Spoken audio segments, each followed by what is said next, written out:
Quais são as lições que a igreja está aprendendo ou deveria aprender nessa pandemia? Aqui é o Jean Francesco e está no ar o JF Cast, o seu podcast de teologia cristã.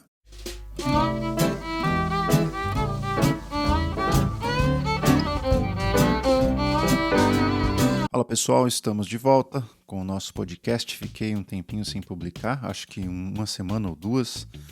A pandemia deixa a gente meio preguiçoso, né? Não sei se você teve a mesma impressão que eu, mas eu tô muito preguiçoso nessa pandemia. A gente acha que pelo fato de ter mais tempo, a gente vai fazer mais coisas, mas às vezes por fatores psicológicos, emocionais, o fato da gente estar confinado, não poder sair, não poder ter vida normal, afeta de forma radical a maneira como a gente lida com a nossa produtividade. Então, eu fiquei meio deprê aí nessas últimas 2 semanas. Enfim, fui me dedicar à minha família, ao meu doutorado e acabei saindo um pouquinho aqui do podcast, do YouTube, mas estamos de volta. Acabei escrevendo um texto que foi publicado pelo Voltemos ao Evangelho, vou deixar o link aqui na descrição do episódio. E é um texto que eu tento refletir a respeito dessas lições que, de alguma maneira, Deus está tentando nos ensinar, como igreja, como povo de Deus, em tempos de pandemia. Então vamos lá. Eu vou enumerar alguns para vocês. O primeiro deles, eu acho que ficou bem evidente, é que essa pandemia tem nos ensinado que a tecnologia digital ela é muito mais uma aliada e não uma inimiga na nossa missão de pregar o evangelho. A gente não precisa ser ingênuo quanto ao potencial destrutivo que a tecnologia digital tem sobre nós e muito menos indiferentes às facilidades que a tecnologia nos proporciona. Então, essa quarentena ela tem sido pedagógica, na minha opinião, para que pastores e líderes aprendam cada vez mais a manejar as ferramentas digitais se eles quiserem continuar os seus ministérios nesse tempo de incertezas. Do contrário, parece que a gente vai se calar num momento desse. A gente não sabe quanto tempo a gente tem pela frente e, sem dúvidas, a tecnologia é uma grande aliada. Não vou nem entrar aqui em debate sobre culto online, ceia online, batismo online. Eu acho que o pessoal lá do Andrew Jumper, Centro de Pós-Graduação Andrew Jumper, fez um bom trabalho, fizeram uma live explicando por que na nossa compreensão cristã, presbiteriana, reformada, a gente não crê que culto ele seja algo digital. A gente pode transmitir um culto, a gente pode transmitir um batismo sendo oficiado, a gente pode transmitir a ministração da ceia do Senhor, mas celebrar a ceia, celebrar o batismo, celebrar um culto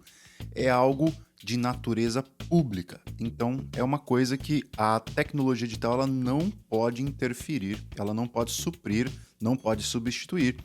Como eu disse, a tecnologia digital é uma aliada e não uma inimiga, mas ela tem as suas limitações. Em segundo lugar, galera, a igreja está aprendendo nesse tempo de pandemia que igreja é povo, igreja é gente, igreja não é prédio, igreja não está limitada a local.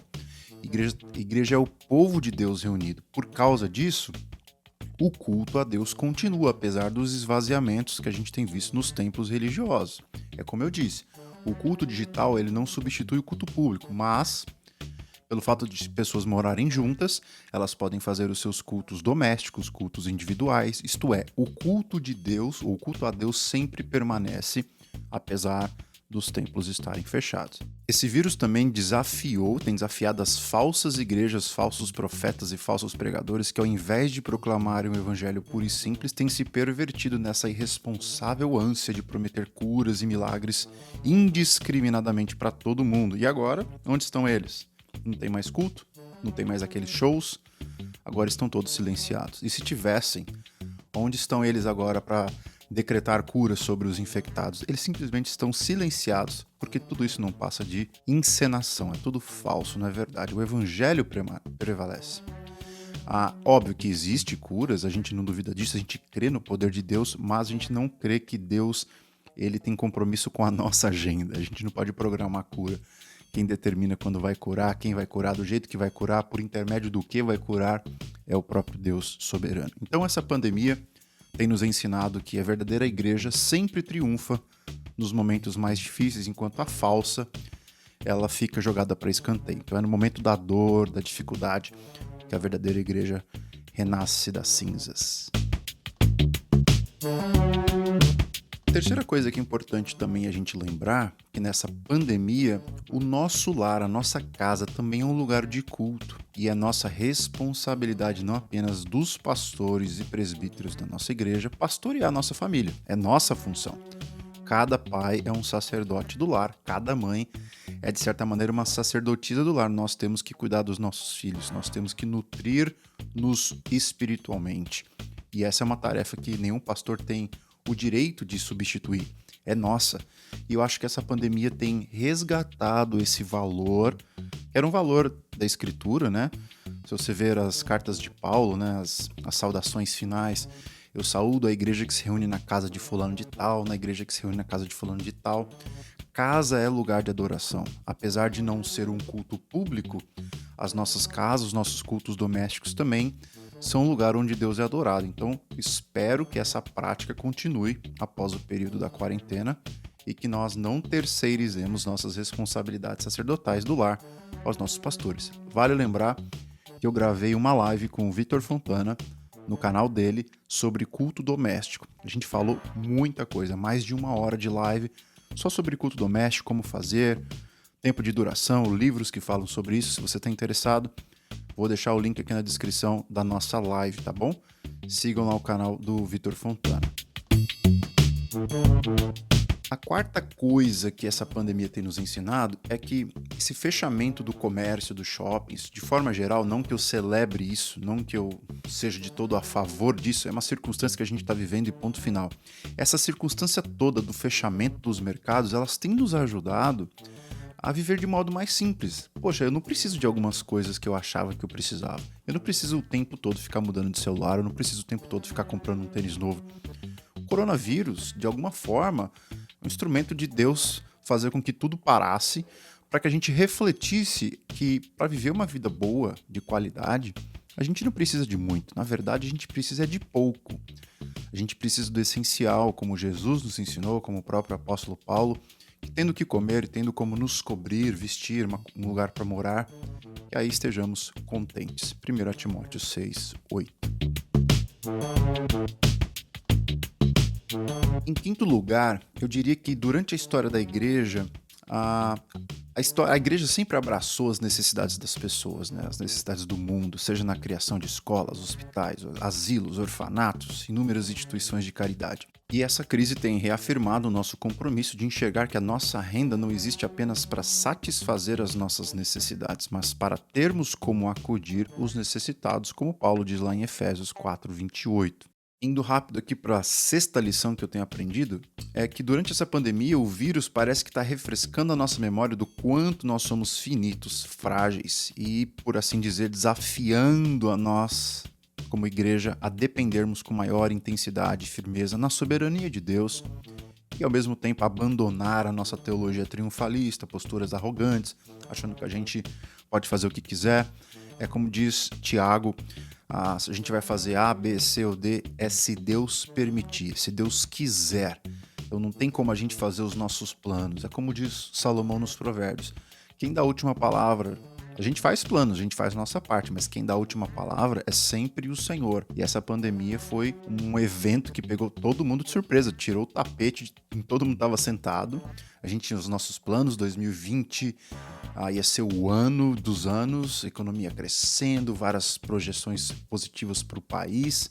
De repente vem isso e coloca todo mundo no chão de novo. Então, a gente é sempre dependente do Senhor, que a gente não se torne indivíduos arrogantes, porque o Senhor tem o controle da história nas suas mãos e nós nunca saberemos o futuro. Não tem como prever, a gente faz nossos planos, mas no final a gente diz amém para aquilo que o Senhor determina e aquilo que Ele coloca diante de nós.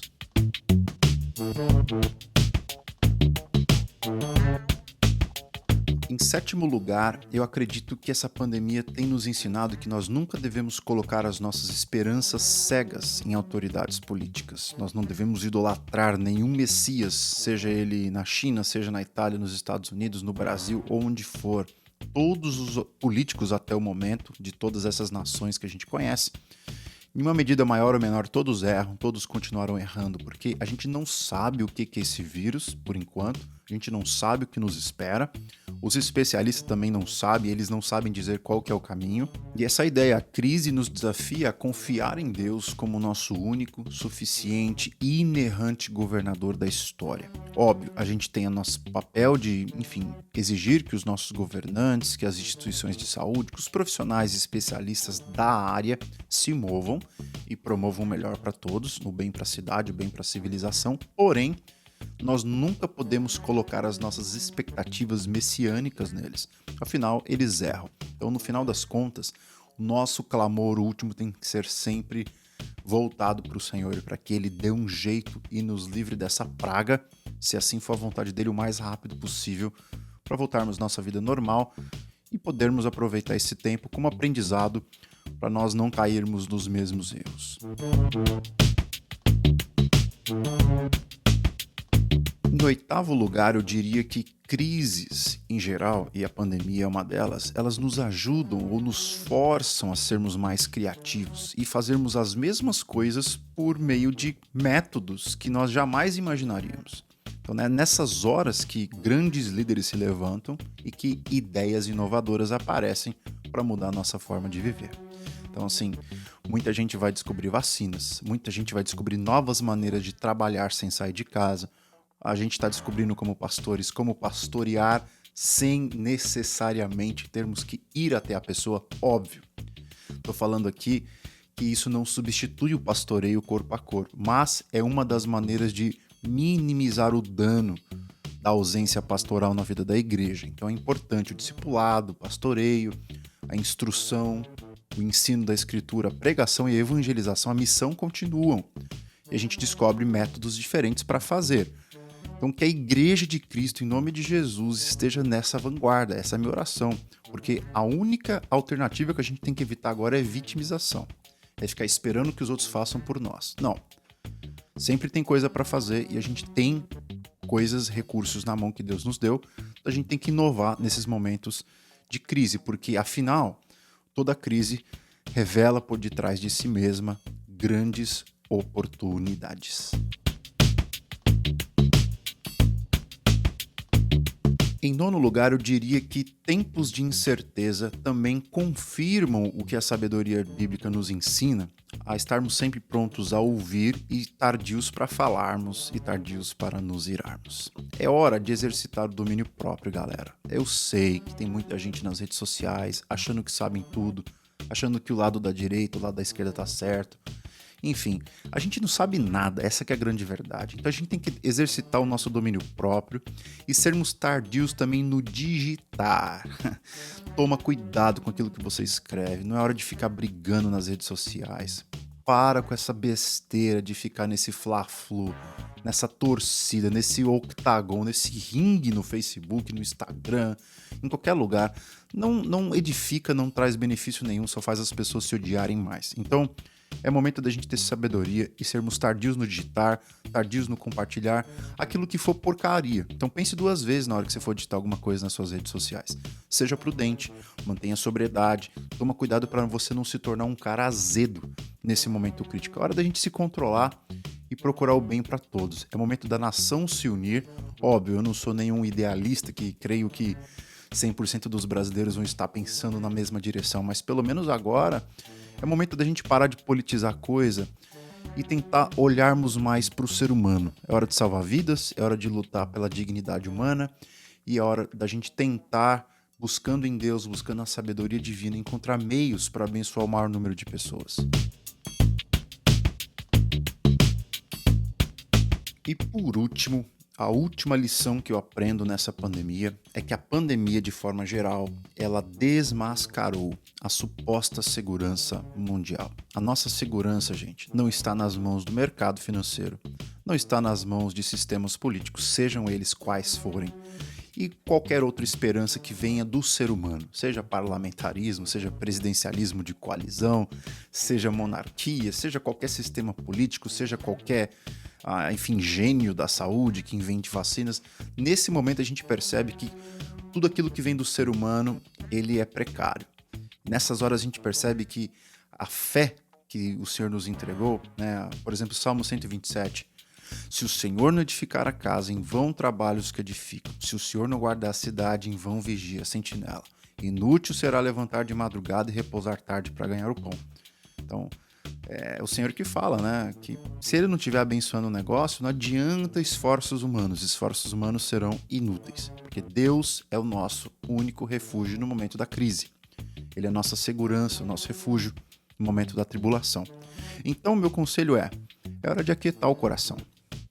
Isso mesmo, é hora de perceber que Deus está por trás misteriosamente de tudo isso que está acontecendo e Ele está sendo exaltado entre as nações. Existem várias formas que Deus está brilhando no meio dessa escuridão e eu creio que o fato do ser humano estar sendo humilhado nesse momento é uma forma delas. O fato da igreja estar aparecendo no cenário mundial é uma forma da manifestação de Deus no mundo. Eu acho que essa quantidade de lives, de gente se expondo e anunciando o evangelho publicamente é uma coisa boa.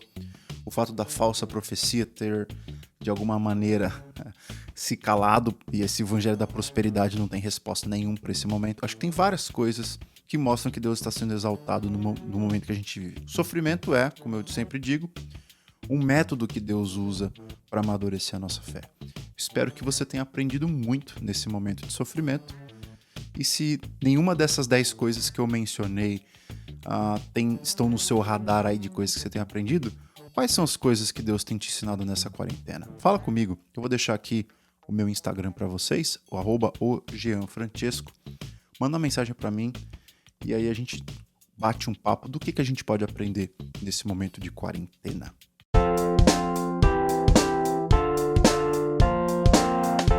E é isso aí, pessoal, nós estamos ficando por aqui. Esse foi mais um episódio do JFcast. Falamos das lições que nós aprendemos nessa pandemia e tem muita coisa para aprender mesmo. Sempre Deus está nos ensinando de alguma forma. Espero que você tenha gostado desse episódio. Se você tem alguma dica, alguma sugestão para o nosso podcast, manda lá no meu Instagram, manda um direct. E fala, Jean, eu gostaria que você falasse sobre A, B, C, D, qualquer assunto que você colocar lá. Eu vou pensar com carinho, ver se encaixa a nossa proposta aqui.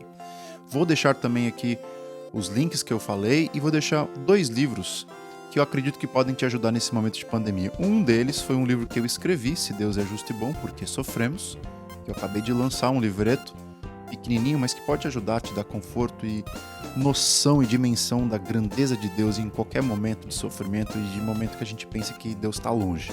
Então é um livro que vai te ajudar a enxergar como Deus continua sendo bom, amoroso, justo e soberano, mesmo em meio a períodos longos de sofrimento. Também vou deixar outros recursos para vocês e espero que vocês tenham gostado. Compartilhe esse podcast com quem você ama, com quem você acha que precisa ouvir essa mensagem e eu te vejo num próximo episódio. Tchau!